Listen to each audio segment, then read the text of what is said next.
Welcome to the Last Secret channel. Today we have a story you might never forget. My wife has been peeking at me from around corners and behind furniture. It's gone from weird to terrifying. Stay with me to uncover what's hidden behind this dark secret. If you enjoyed the video, don't forget to like and subscribe for more creepy stories. Series. My wife, Lynn, and I have been together for 6 years and married for 11 months. Our entire history together has been very normal and never once have I noticed any weird behaviors or red flags. I can't stress enough how out of character this whole thing is for her. Lynn is very kind, intelligent and thoughtful. She's always been the no-nonsense type of person. Being childish or trying to scare me is not something she'd normally do. She doesn't even like watching horror movies. When we first started dating, she agreed to watch The Shining with me because she knew how much I loved horror. She was so scared that she didn't even make it through half of the movie before we had to turn it off. She isn't into anything creepy and has never been into pranks. It's just not her cup of tea. And that's fine. But that's what was so strange about this. It's just so unlike her. I should also add that she never had any mental health issues, and as far as I'm aware, it doesn't run in her family. I know some people are able to hide their mental health problems, but in the 6 years we've been together, I think I'd have seen some sort of sign. 2 months ago, I was in the kitchen making myself some coffee before work. I was running a bit late that morning and knew I wouldn't be able to make it to Dunkin' Donuts for my usual morning fix. I took a sip of my coffee as I hurried down the hall towards the front door, when I happened to notice Lynn peeking at me from around the corner ahead of me. I could only see her eyes and a strand of her long dark hair hanging against the wall. The rest of her body was concealed behind the corner. I nearly spilled my coffee when I saw her. I did burn the shit out of my lips. "Geez, Lynn," I said, wiping a few drops of coffee from my pants. "You scared the shit out of me." She immediately popped out of view like a little kid that had been caught. I heard her scurry off towards the living room, and by the time I got to the front door, she was out of sight. It was really weird and just totally out of character for her, like I said. But I also found it kind of funny that she was being more playful and a little less serious. I shouted that I loved her and called her a weirdo. As I shut the door behind me, I heard her laughing. Her behavior was a bit odd, but it certainly wasn't something to call a priest over. I forgot about it by lunch, and by the time I got home, she was her normal self. I didn't bring it up, and neither did she, and life went on. The next incident happened 3 days later. It was around 2 a.m. and I had woken up to get a drink. I was standing at the kitchen island, jug of OJ in hand, when I felt a strong feeling that I was being watched. For whatever reason, I looked down at the floor and saw my wife's smiling face staring back. She was peeking at me from the other side of the island, staring up at me with wide, unblinking eyes and grinning like the Cheshire Cat. I screamed, I'll admit it, not out of irritation but fear. For some reason at that moment I was scared. At the sound of my scream, Lynn scuttled backwards out of my view, her hands and feet smacking the tile floor as she hurried out of the kitchen on all fours. I didn't run after her or even yell after her. I just stood there frozen in shock, wondering what fuck had possessed her to do that. It took me a little longer than I'd like to admit to go back upstairs, but I eventually did. When I got to our bedroom, Lynn was lying on her side, asleep. Or at least pretending to be. I stood there for a while, watching her breathing to be sure she really was asleep. I had the feeling she might jump out at me the moment I got into bed. But she didn't. I climbed into bed and she didn't even move. Her breathing was soft and deep, and I was starting to wonder if I dreamt the whole thing. The next morning I waited for her to come down for coffee, and after handing her a mug and kissing her cheek, I decided to ask her about it. "What was that about last night?" I asked, keeping my tone light so I didn't offend or embarrass her. She frowned over her cup of coffee, shaking her head like she had no clue what I was referring to. "You were peeking at me again. From over there," I said, pointing to the spot on the floor by the kitchen island. She followed my gaze, and when she looked back at me, she burst out laughing. She laughed so hard that I couldn't help but join her. "You creep me the fuck out sometimes. You know that?" I said. She giggled and set her cup on the counter and wrapped her arms around my neck. "You creep me out all the time. So I guess we're even," she teased. We said our goodbyes and left for work. As I drove, I kept thinking about how creepy it had been seeing her grinning at me from behind the island like that. The sounds her hands made on the floor as she crawled away. I told myself she was just trying to be silly, just trying to join me in my love of all things horror. It's not like I was afraid of her, but it still didn't sit right with me. I started seeing her peeking at me more and more. Sometimes she'd be peeking out from behind the couch or living room curtains. Once she even managed to get inside her grandmother's old trunk that sits at the foot of our bed. I might not have even known she was there at all had the trunk's old hinges not given her away. She'd had the lid propped up just enough so that only half of her face peeked through. She'd been grinning like an excited toddler. It was unnerving. I didn't even know what to say to her. All I could do was stare. When I finally found my voice, I asked her why on earth was she doing this. She didn't answer, but she had slowly closed the lid, shutting herself inside the trunk. I just walked away, feeling disturbed. I didn't understand why she was doing it, but it clearly made her happy. I just hoped she would tire of the game quickly. Lynn didn't peek at me for the next 2 weeks. I started to think she was done with her weird prank, and I was relieved. We were watching a show on Netflix one night, and I jokingly said that I hadn't seen her peeking at me lately, and that she must have given up on her spy game. She looked up at me with a small smile and said, "Maybe I've just gotten better at it." I didn't say anything, but I wondered whether or not she was joking. For the next few days, I couldn't stop thinking about what she'd said. Was she still peeking at me when I wasn't looking and I just hadn't noticed? And if so, what the hell was she getting out of this? I started to feel paranoid, constantly checking whether she was watching from around the corner or behind a door. I was jumpy whenever I was home and she wasn't in full view of me. I felt stupid and a little crazy. But after a few weeks without another incident, I began to relax. I stopped checking behind furniture and walls and told myself it was just a bad memory. Then a few days ago things got so much worse. Lynn left to go to a friend's, and I lounged on the couch and played a couple games on my laptop. Around 9 p.m. I hopped in the shower, and as I was washing the soap from my hair, I felt that awful feeling that I was being watched. I slowly opened my eyes and almost had a fucking heart attack. Lynn was peeking from behind the shower curtain. Her entire head stretched into the shower, leaving just her body outside. Her long dark hair hung against the curtain, the ends dripping with water. Her mouth hung open in a terrible grin, eyes wide and red, as if she hadn't blinked in a while. I screamed and jumped back against the wall. She didn't move, nor did her smile waver. Her makeup ran down her cheeks in 2 black streaks. She looked giddy and completely deranged.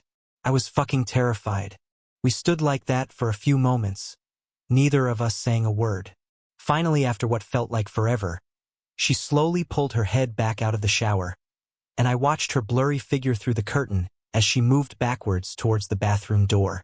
A second later, the bathroom door slammed shut, hard enough to rattle the mirror. I screamed again and jumped out of the shower to lock the door. I stayed inside the bathroom for over an hour. Maybe I overreacted to some of you. But joke or not, I wasn't going to put up with the crazy shit anymore. That's what I kept telling myself as I paced in my bathroom, stopping to listen at the door every few minutes. Suddenly, I heard a muffled sound, and I pressed my ear against the bathroom door, straining to listen. I couldn't hear anything, but I envisioned Lynn standing on the other side of the door, giggling at her joke. I felt a surge of anger. I was beyond pissed at being made to feel scared in my own house, and made to hide in the bathroom for an hour. All for what? Some joke? If it was a joke, it was an awful one. What the fuck, Lynn? I snapped. This shit is getting really fucking annoying. I waited for her to apologize, or to call me a jerk. But instead I heard a faint moan. So quiet I wondered if I heard it at all, and then complete silence. Lynn? I called out, not able to even hide the shakiness in my voice. I got no response. Just my own heavy breathing. I swear to God. Just fucking stop it. I yelled, pounding my fist on the door.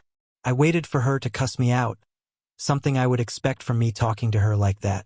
I never screamed at her before, but there was nothing, just the occasional drip from the shower head. I won't deny that I was scared, too afraid to open the damn door and face my own wife. I waited another 30 minutes or so, which feels like a fucking lifetime when you're scared. Finally, I decided I wasn't going to spend the night hiding in my bathroom, so I got down on my knees and peered under the door. I almost expected to see her face peeking back at me, but thankfully I didn't. I could see straight down the hallway to the top of the stairs, but no Lynn. I didn't know if I should be happy about that or not. I looked for a few minutes, waiting to see her head pop up over the top step, but it never came. I stood up, my hand hovering over the door, and mentally prepared myself to open it. I slowly turned the lock with shaky fingers, and was about to yank it open when I heard a sound that still makes me feel nauseous when I think about it. A moan, louder than before, but this time I was able to tell just where it was coming from. I turned my head to the closet door as if in slow motion, and locked eyes with my wife, who was peeking out at me from the slight gap. Her eyes were still wide as ever, and her mouth was hanging open in the most grotesque gaping smile I'd ever seen. I didn't even scream. I was too scared for even that. Her hands were clasped to her chest, body trembling with sheer delight, as if she could barely contain her excitement. A short raspy moan bubbled up from her throat, deep and raw, sending a shiver through my entire body. Somehow I found the ability to pull the bathroom door open and ran as fast as I could all the way down the steps, snagging my keys and phone from the table in the living room before running outside to my car. I could hear her shrill laughter behind me, but I didn't hear her getting closer. I didn't bother shutting the front door. I drove away from the house faster than I legally should have, shivering the entire time, either from fear or the cold. Maybe a little of both. I hadn't grabbed a coat or even a pair of shoes. I was still in my boxers and my hair was still damp. I drove straight to my brother Chris's house about 40 minutes away, ignoring any and every call and text I got. I didn't check my phone until I was safely parked in my brother's driveway. Lynn had called 4 times and sent a flurry of texts, all wondering where I'd gone and why I left like that. I threw my phone at the dash in a rage, furious at her nonchalant attitude.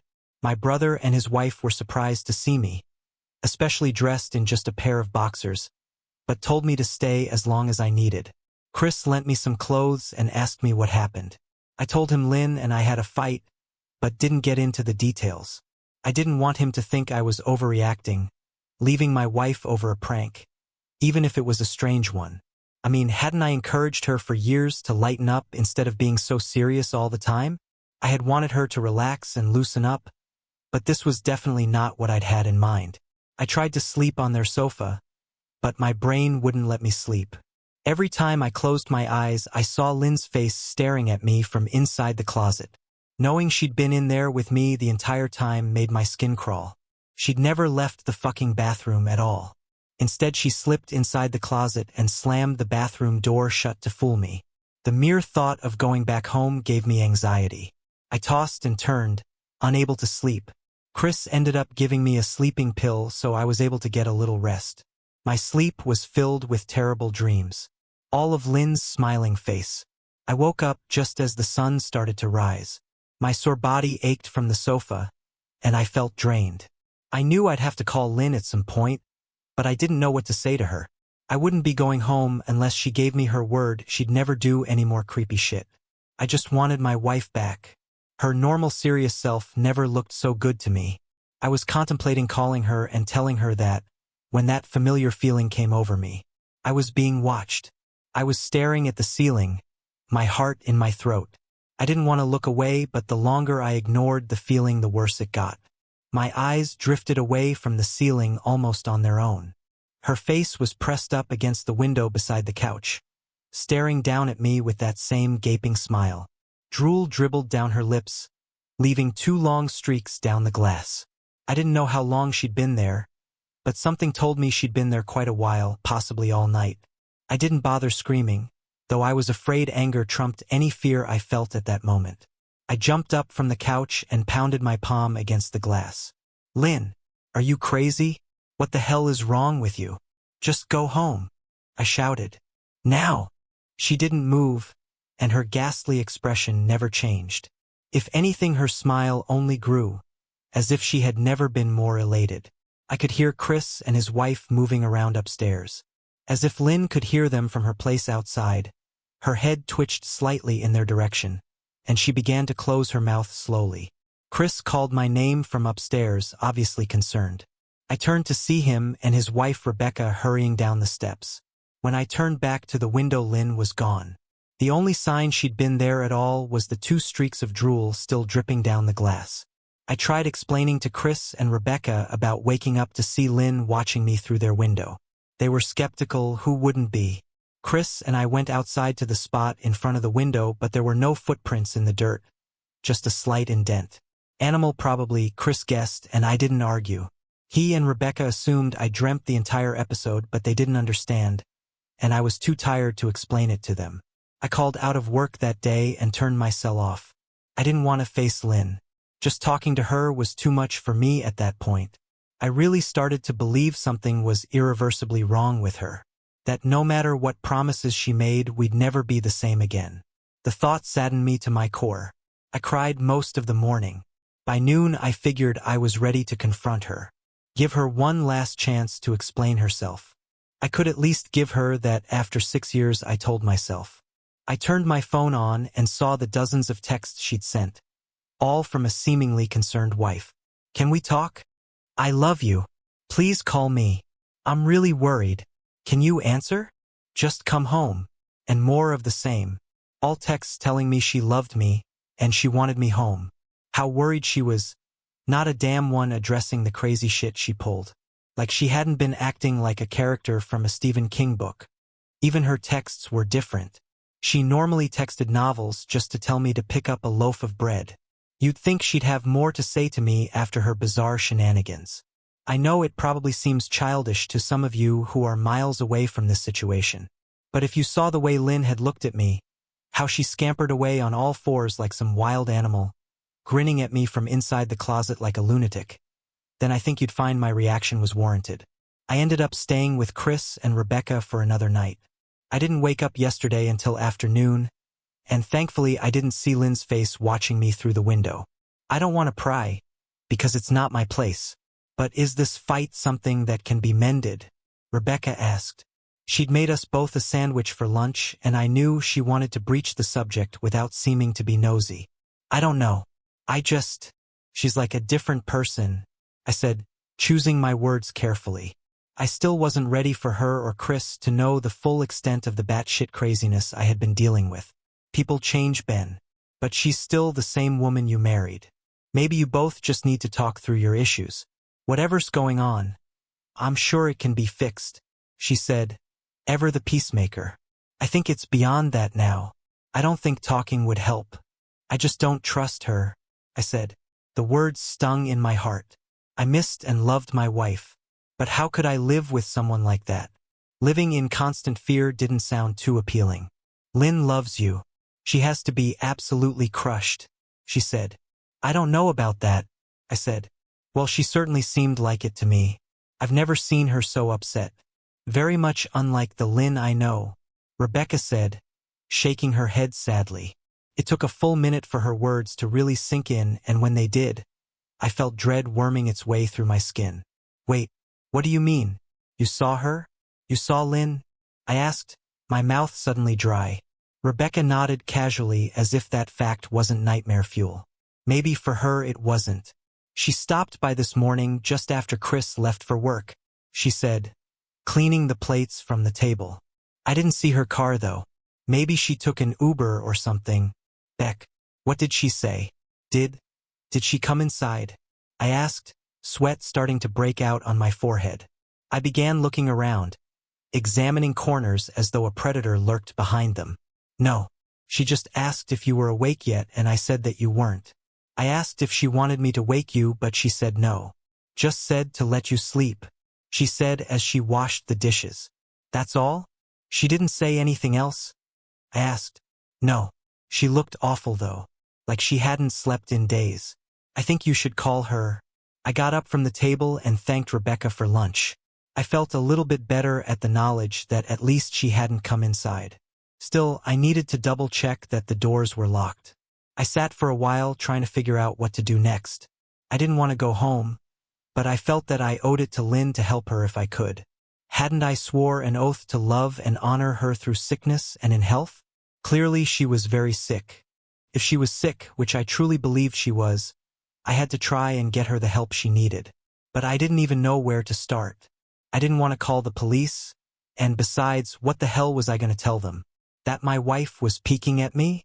That she was being creepy? As bizarre as she'd been, she still hadn't committed any crime. Not yet anyway. The police would have probably said that I was overreacting. But this wasn't some prank. Felt wrong. Dangerous even.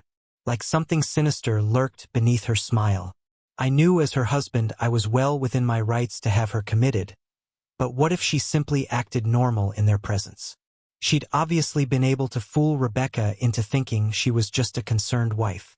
As long as the doctors didn't find her a danger to herself or others, they'd have no choice but to release her after 72 hours. I felt lost and overwhelmed. So I did what any husband in my position would do. I called her mother. I didn't want to, believe me. Her mother, Marianne, and I were never on the best of terms. We'd never fought or anything like that. She just wasn't a very warm person, and wasn't really easy to get along with. She hardly ever smiled, and when she did, only her lips would move into a thin-lipped smile, leaving her eyes as blank as before. She gave off this aura that felt like she was permanently on the offensive. I'd only met her twice, and both times were for such short visits. I got the impression she didn't approve of me for her daughter. Lynn always ushered us out quickly, as she didn't want me to feel uncomfortable, which I was grateful for. Being in her mother's company felt almost unbearable, like walking on glass. I was glad when we moved 3 states away so we didn't have to see her often. I was happy to avoid the woman, but I needed her help. I really didn't want to talk to her at all, but I had to talk to someone, and someone who knew Lynn better than I did. So I grit my teeth and did what I had to. Yes, she answered, already sounding irritated. Marianne, it's me, Ben.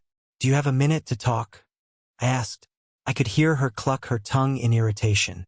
I'm in the middle of writing some checks, but if you insist, I suppose I can spare a moment. What is it that you want to discuss, Benjamin? She said. Coolly? It's about Lynn. She's been acting strangely, and I was wondering if you had any idea whether there was something. I was quickly interrupted. It's a bit difficult to follow your rambling, Benjamin. What is that you want from me? She asked. I could almost see her standing there in her thin sweater and slacks, tapping her fingernails impatiently on the table. I wanted to know if you'd ever noticed any odd behavior, or possibly any mental health issues. I asked. There was a long, uncomfortable pause that I couldn't tell was because she was just thinking or something else. Finally, after a few seconds, she spoke.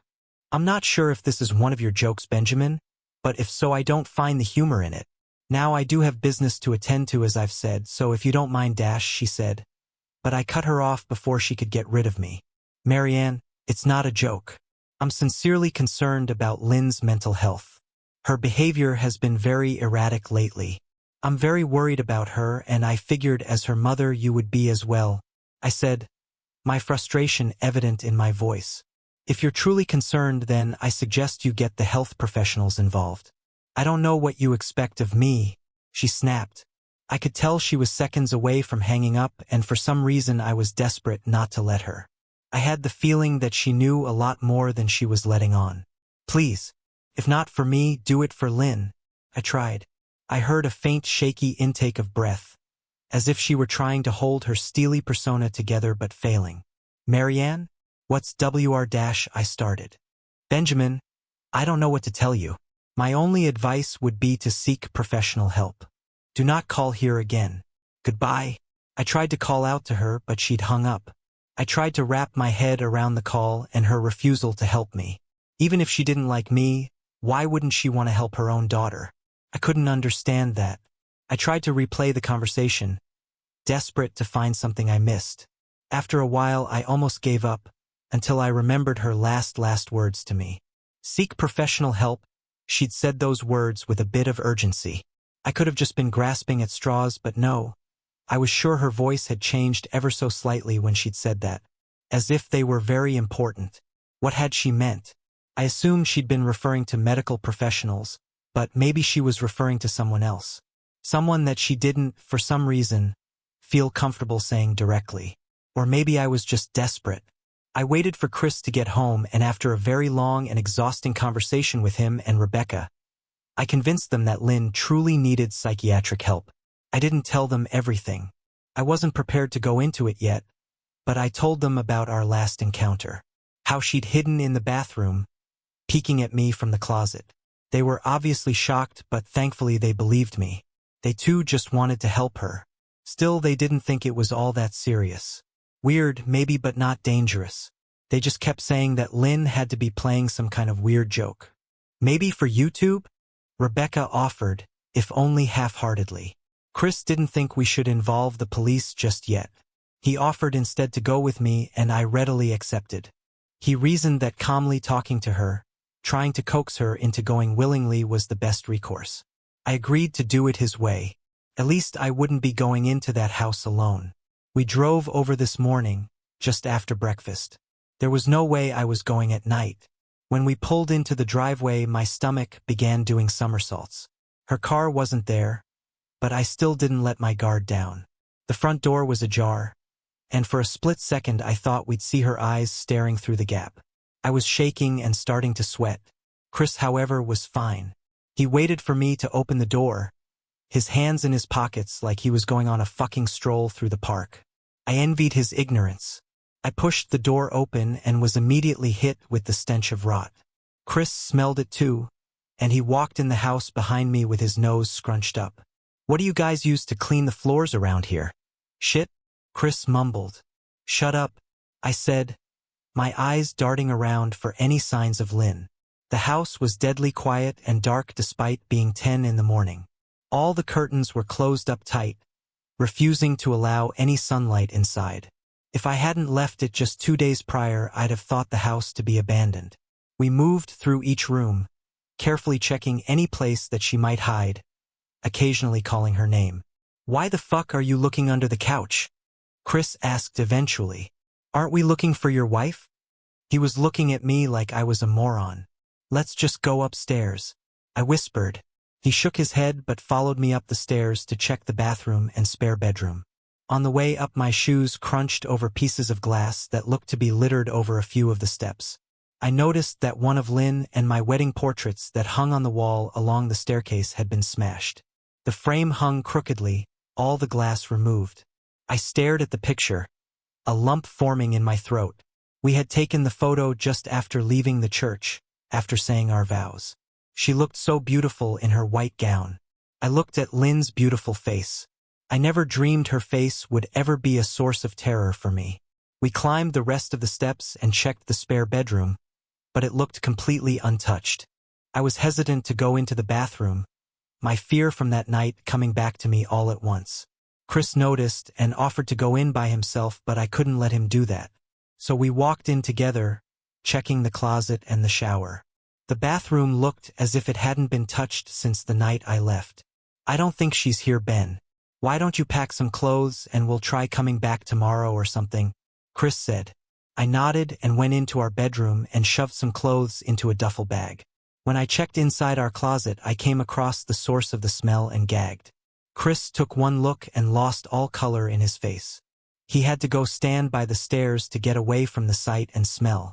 I gazed down in shock at what lay inside my bedroom closet. Soaking into the rug were at least a dozen eyeballs, all carefully laid out in pairs. Some were as large as a quarter, while others were as tiny as a marble. I stared down at the eyes she'd collected from small animals, and I wondered how she'd gotten them, and shuddered at the thought. Man, I thought I had it bad with Becca's shoe addiction. But fuck me. Your wife's in here collecting eyeballs, Chris said, gagging. Ben, I think we should go, he called from the hall. I'm getting nauseous. All right. I grabbed my duffel and shut the closet door on my new nightmare. I stepped out into the hall and took a deep breath of air. I could taste the rot on my tongue and I couldn't help but gag. Who the fuck lines up eyeballs in their closet like that? Chris mumbled. I tried to tell you she needed help, I said. She doesn't need help, Ben. She needs a fucking exorcist, he said. You coming or what? I can't stand the smell any. His words died in his throat, and his eyes grew wide with fear. I didn't ask him why. I could feel it. Someone was watching me, and I didn't think it was the eyes in the closet. I turned around, my eyes slowly scanning the bedroom. Christ, I whispered, as I finally saw what we'd missed. Under the bed, curled on her side, watching us with the excitement of a kid on Christmas morning, was my wife.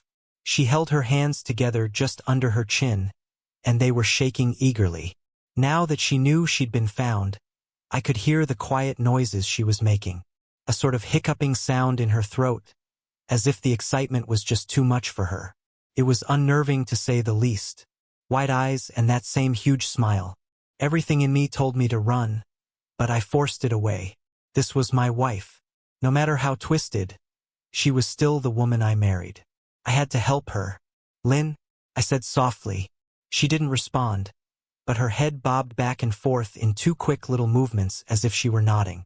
"Baby, I just want to help, okay? Can you let me do that?"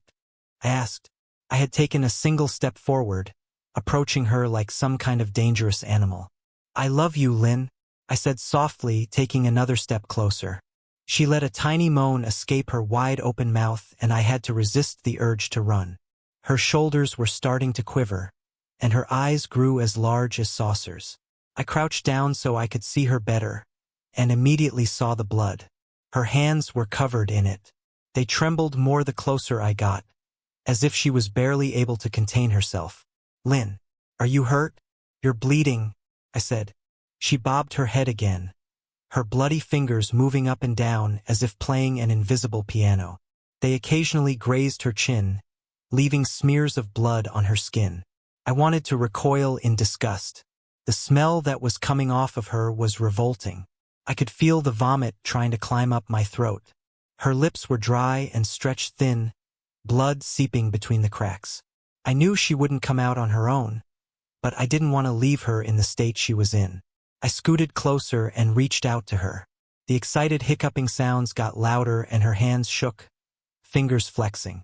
It was then that I could see the blood oozing from in between her fingers. "Oh my God, Lynn, you're bleeding," I said. Instinctively, I reached out to take her hand, but before I could even touch her, her hand sprang out towards me. A sharp pain shot through my arm and I fell back on my ass. My arm burned, and I could see the blood dripping down onto the carpet. I looked back at her in shock and saw her grinning madly, her fingers clutching a large shard of glass. "You all right in there?" Chris asked from behind me. I turned my head slightly and nodded to him, cradling my arm to my chest. When I turned back to face Lynn, I saw that her focus had shifted. She wasn't looking at me anymore, and she wasn't smiling anymore either. She was staring past me, her eyes glaring at Chris the way a hungry lion might stare at an antelope. Her mouth was still hanging open, but it was twisted into a snarl. I got to my feet and began walking backwards down the hall, afraid to take my eyes off her. "Are you bleeding?" Chris asked. The moment the words left his mouth, Lynn started fast, scooting out from under the bed, the glass shard still in her fist. "Chris, run. Go," I yelled. He must have been too afraid to move because a second later I felt my back bump into him. He was still standing at the top of the stairs, staring at the horror that was my wife. Lynn had crawled completely out from under the bed and stood in the bedroom doorway, her face twisted in rage. Her whole body was visibly tense. Blood ran down her fingers and onto the floor. "Jesus, Lynn," Chris said, "You, playing hide and seek?" I reached back and pushed him towards the steps. "Move your ass, Chris," I said as quietly but firmly as I could. Lynn bobbed her head in fast, sharp motions, and began to grin, stretching her mouth open wider and wider so that her chin seemed to touch her chest. I heard Chris mutter a prayer, and then he was running down the stairs. I stood at the top of the steps, stuck between the love for a woman who clearly needed serious help and self-preservation. "I only want to help," I said, choking back tears. Her eyes focused on me once again as she slowly lifted the glass, holding it out in front of her. And then she started sprinting towards me, grinning with utter excitement. Thankfully, my body took over and I flew down the stairs, skipping 2 or 3 at a time. I made it to the front door before I felt her leap onto my back, wrapping her arms around my neck, her open mouth next to my ear, so that I could hear those terrible hiccuping sounds up close. I shook her off me, knocking her to the floor. I felt a searing pain in my back as she went, but I tore open the front door and bolted to my car. Chris was standing in the front yard, talking on the phone with the police. I didn't say a word. I just ran to my car and jumped in. Chris took the hint and followed me, still on the line with 911. I watched the rearview mirror, sure I'd see her there, running after us. But I never did. I went straight to the ER and got 11 stitches in my arm and 3 on my back. The police asked a lot of questions and went back to the house to do a search, but of course, Lynn wasn't there. They advised me to stay with a friend or relative for a while and to file a restraining order as soon as I could, but none of those things would matter. Somehow I just knew. I dropped Chris off at home and went to a motel an hour away. I wanted to put as much distance between me and Lynn as I could. This is where I've been for the last 4 hours. I thought maybe the police would find her, maybe they'd get her the help she desperately needs. But now I don't think so, because 40 minutes ago I got a text from an unknown number. Just 3 words. "I found you," and a picture attached. The picture was dark and grainy, but I instantly knew what it was. There was no mistaking my wife's eye. I started typing this out immediately after. I don't know what to do.